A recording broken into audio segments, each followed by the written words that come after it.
Over the past few years, Japan has become the hottest new tourist destination. With the yen at all-time lows and everything so cheap over there, tourist numbers are breaking record highs every month. And nobody's more angry about this than Japanese people. People are skeptical of the increasing number of tourists and immigrants everywhere, and one of Japan's most despised clowns has exploited this sentiment to turn himself into a celebrity, the face of the anti-tourist movement. His name? Hezumaru. He's famous for screaming and threatening people in public, basically like a Japanese Johnny Somali. A convicted criminal himself, he will do absolutely anything to try to get famous. I mean, in 2020, he live-streamed himself going around purposefully infecting people. And that's not even in the top 5 worst things you'll see him do in this video. But now, he's a well-respected, elected official with a massive following. He completely reformed his image, all by wandering around the Nara Deer Park every day and screaming at the Chinese tourists who come to feed the deer. But how did we get here? Well, blaming foreigners for everything and wanting to kick them out of the country has always been a part of Japanese nationalism, but right now it's on the rise again under a new name, Japan First. The first Japan First party was started by this guy, Sakurai Makoto, in 2016, and as you can tell, he's a very charismatic man. His entire platform was hating Korea and blaming everything wrong in society on Koreans in Japan. And when someone called him out on his bullshit, what did he do? Yeah, he just accused them of being Korean. Yeah, being Korean in Japan has always been hard, and I'm just talking about recent history, not like anything before 1945. To this day, anytime anything bad happens, you'll immediately see people online speculating that the culprit must have been a Korean. Like, I get Japanese YouTube comments informing me that some of the most embarrassing people I've covered are actually secretly Korean. Yeah, it's basically to the point where the 3 worst things you can be called on the Japanese internet are Korean, bald, and Chinese. And that last one is big. Right now, anti-Chinese content is doing numbers on the Japanese internet. The most popular genre is Chinese tourist abusing deer videos. If that makes you go, huh? I should explain, there's this park in a city called Nara where there are hundreds of wild deer that you can pet and feed, and right now, it's filled with tourists, even more than usual, mainly Chinese. But yeah, this video has a girl labeled Stupid Chinese who's apparently kicking a deer in the head. Now, who would do that? Who would kick a deer? Wait, she didn't kick the deer, she didn't make contact, these are 2 different pictures. Yeah, this YouTuber just did a lazy Photoshop job to make it look like the Chinese girl was kicking the deer when she wasn't. This is the most popular video in the genre with 2 million views, and I didn't see a single comment calling this out. Okay, now this is where Hezumaru comes in. Hezuma was a serious menace to society. He was probably the most hated guy in Japan, famous for getting an 18-month prison sentence for shoplifting after posting a video of himself eating raw fish in the supermarket before paying for it. But now, he had a new purpose in life. He moved across the country, all the way to Nara, to become a deer protector. His plan was simple: patrol the park every single day and stop the Chinese tourists from abusing the deer. Before we go any further, I want to say there is no animal abuse shown in this video, and I didn't think it needed to be said, but I am against all forms of racism. Anyways, here is his first big scoop. He's caught a Chinese tourist red-handed, or should I say red-footed, kicking a deer like a soccer ball. And when he says that, this is what he means? A guy doing shake-a-paw with a deer?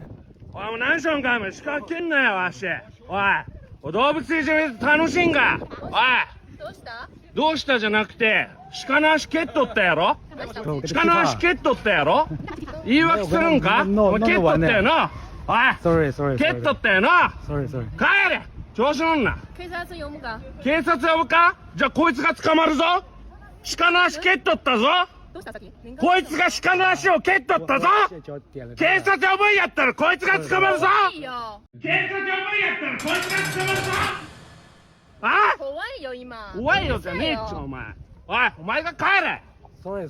鹿の足を蹴んな。Sorry. なめるな。 The guy apologized to Hezuma 11 times, and honestly, the deer didn't even seem phased in the first place. He was hard chillin'. But anyways, these videos are very well received. The majority of Japanese commenters agree with Hezuma, and they all use this to say Chinese people should be kicked out of Japan. So yeah, what Hezuma does is look for any tourist interaction with a deer that looks bad and uses it as an example to scream at them. And believe me, he's just getting started. Here, Hezuma claims this woman hit a deer with a water bottle. The only problem is, I don't even know if she makes contact with the deer. And if she does, she's just giving it a little boop on the snoot. Yo, who put that in the script?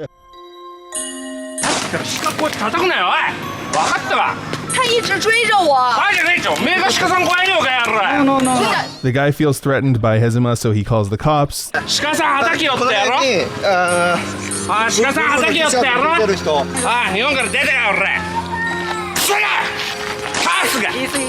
police arrive and they immediately see through Hezuma's lies. They order him to apologize and delete his footage. Instead, he uploads the footage online, which resulted in the Chinese couple suing him for defamation.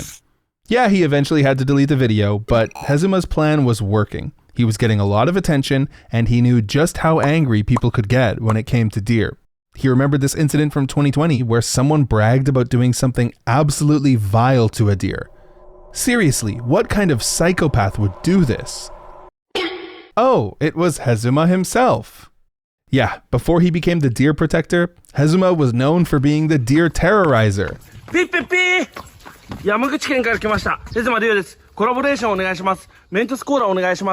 Hezuma knew exactly how to piss people off, and it always involved the Mentos Coke challenge. What he would do was stalk and then ambush famous YouTubers in real life.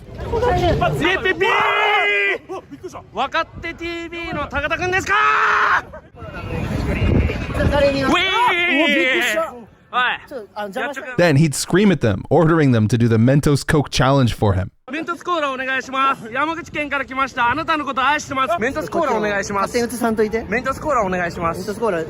would keep following them and pestering them over and over, sometimes even for hours, until they got away by going to the train station, getting into a taxi, which he'll still follow for as long as he can, or in some cases, going to the cops.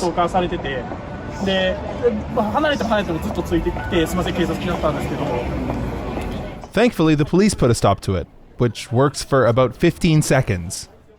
In one case, Hezuma spent 6 days straight lurking at the convenience store outside the house of the biggest YouTuber in Japan just so he could ambush him.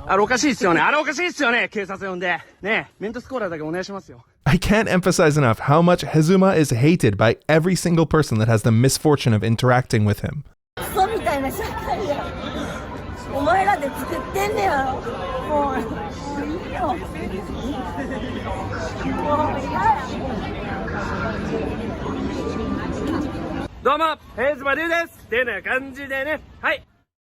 But it wasn't just streamers he would do this to. Hezuma would also force the Mentos Coke challenge on unwitting homeless people in the middle of winter.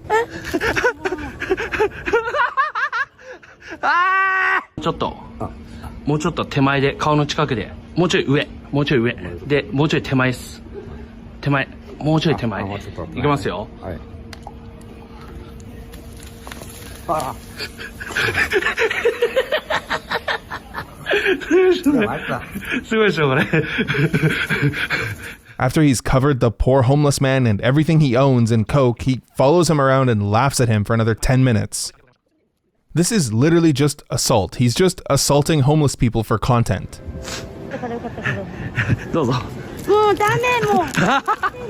He uploaded these videos without censoring their faces, by the way. But would you believe me if I said this wasn't even the worst thing he's ever done? This is Chomage Kozo, a group of kids that run a very famous YouTube channel.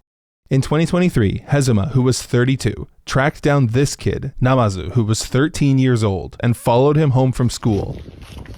Namazu-kun, やってきたぞ。ちょっと待ってもらっていいか。Namazu, やってきたぞ。今一人。ちょっと待って。俺も変なことはせん、絶対に。 Hezuma confronts this 13-year-old kid and berates him for not replying to his DMs. 俺会いたかった。だって DM 返してくれんやん。Twitter でコラボしたいっつっても。 This isn't scripted or anything. The kid is legitimately afraid of Hezuma. Also, Hezuma uploaded this uncensored, which led to the kid's city and school being identified. 挨拶だけお願いします。君たちは有名になりすぎた。有名になったらこういうこともある。Where I'm from, this would get you put on some sort of registry. But honestly, I think the kid handled it pretty well. I mean, as well as a 13-year-old can handle a 300-pound middle-aged man out of jail on probation following you home from school. And this happened in 2023. Hezuma soon realized that his talent for screaming at people was wasted on homeless people and children. He could get way more views if he just screamed at tourists. Not only that, maybe he could even exploit his image as the deer protector to get on Nara City Council. There was just one tiny little problem. The deer don't need protecting. Don't take it from me, here's Nara's Parks Department saying they don't have any reports of tourists hitting deer, and more tourists get injured by deer than vice versa. Think about it, there are around 40,000 tourists to Nara Park every day, and Hezuma's there every day too. If even 1% of tourists were doing bad things to the deer, shouldn't Hezuma have tons of examples? He wouldn't have to freak out over a woman touching a deer with a water bottle or a guy doing shake-a-paw with the deer. No, the biggest threat to deer is not tourists, it's cars. It shouldn't be a surprise that chilling in the middle of a city and living off an unnatural diet of hundreds of rice crackers a day would be bad for wild animals. Those crackers cause the incidents between humans and deer. When you're holding them, the deer get super aggressive. I've experienced this firsthand. I remember having like 15 deer chasing me around all at once. It was a little scary and I'm a big guy. So why did Hezuma's message resonate with so many Japanese people? Take this footage of actual deer abuse Hezuma took, for example. An old man nonchalantly kicking a deer in the head. But would it surprise you to hear that Hezuma just stole this video from someone? By now, of course it wouldn't. But yes, this was filmed by a Taiwanese woman who labeled the man as Japanese. Which makes sense. I mean, frankly, this guy looks a little old for international travel. When confronted with these facts, what do you think Hezuma said? Maybe you'd expect him to say something like, yeah, you're right. He does live in Japan, but he's secretly Chinese. Yes, that's exactly what he said, actually. Believe me, this strategy is really effective. The most famous deer abuse case happened in 2024, with this guy just walking down the street and kicking every deer he passed by. Everyone in Japan immediately claimed with no evidence that this guy was Chinese. But upon closer inspection, there's a good argument that this guy's Japanese. He appears to be speaking Japanese, he's got his house keys on his belt, and the shirt he was wearing is some niche fashion brand from Tokyo. I saw a comment that was like, why did we think he was Chinese in the first place? And the reply was, well, Chinese are the ones who kick the deer. This is the pattern. There's a cycle of Japanese people assuming that a Japanese person would never do something bad. Then they witness a Japanese person doing something bad, so they come to the conclusion that the person must not be Japanese. On the other hand, Hezuma will call out foreigners for doing literally anything. Charge your phone at an outlet? You mean electricity theft, criminal scum? Sit in a chair? How dare you? That was a chair for children. Using his new deer protector persona, along with some other random nonsense, Hezuma actually managed to come in third place in the 2025 election and got elected to the Nara City Council on July 20th. But would it surprise you to learn that Hezuma the city councilor wasn't all that different from Hezuma the YouTuber? One of his main issues was that he claimed Chinese people had already bought up most of the fresh water in Wakayama, and we can't let that happen here in Nara. But then the head of the waterways department in Wakayama came out and completely called him out on his bullshit and said that hasn't happened at all. And now, instead of yelling at YouTubers, in his first city council meeting ever, he's gotten in massive trouble for screaming at the mayor. Stop! And of course, he's still doing his deer thing, but thanks to new AI technologies, he doesn't even need to go to the park anymore. He can just make up pictures of Chinese people riding on deer. Hezuma's actions have not gone unnoticed in nearby Asian countries. He's personally raised the temperature of anti-Japanese sentiment in China to the point where Chinese tourists to Japan are explicitly warned about him before they travel to Nara. Of course, only pissing off China wasn't enough. A few months ago, Hezuma made up this story about a Korean guy feeding a deer a spicy green pepper. I'm sure you don't even need me to debunk Hezuma anymore, but I mean, come on, bro. The picture he posted of the pepper was taken on pavement. Korean press picked up on the fake story, so he deleted the tweet, of course, but naturally, Korean people were not happy with the slander. So yeah, Hezuma has done legitimate damage to international relations between Japan, China, and Korea. The worst part is, Hezuma doesn't even care if what he's putting out is true or false, he's just promoting his own brand. And unfortunately, it's worked. Hezuma's claims about Chinese people kicking deer are now being parroted by the LDP, Japan's ruling party. And they've already started passing anti-foreigner legislation cracking down on the biggest troublemakers, PhD students and entrepreneurs. Anti-foreigner views have gone mainstream to the point where a growing number of Japanese people don't want any foreigners at all. The complaints are that foreigners drive up crime and overstay their visas while hogging public resources. So I looked up the data. Crime committed by foreigners is down. In fact, foreign residents actually commit fewer crimes per capita than Japanese people. Regarding visa overstays, they're already extremely strict and the system seems to be working. So why did Japan increase immigration in the first place? I'm sure I don't need to remind you, their population is aging and shrinking. Elderly people made up 10% of the population in 1985, 20% in 2005, and now it's 30% and still climbing. Sectors like elder care and construction already heavily rely on foreign workers to keep services running. By 2040, Japan is projected to need 570,000 more care workers. Without them, millions of elderly Japanese people will end up underserved or outright neglected. Foreign workers were Japan's solution to this glaring problem. Japan's tourism industry is also really important. It's one of the few bright spots in their shrinking economy.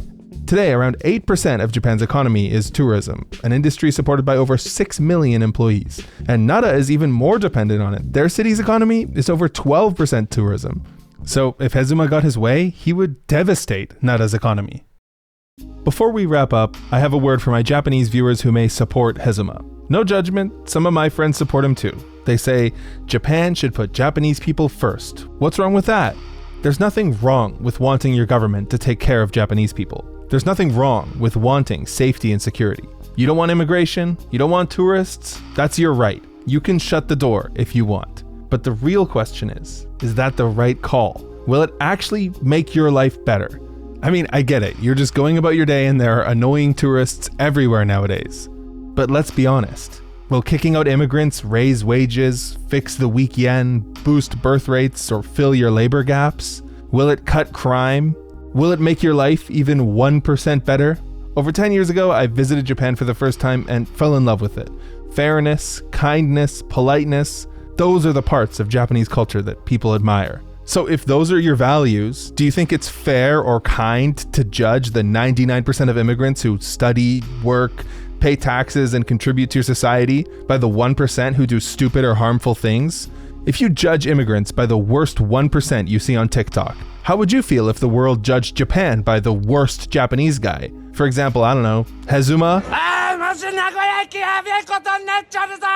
Hezuma doesn't represent Japanese culture. He has no culture. He's uncultured. But he's Japanese, right? Do you want your whole country judged by his actions?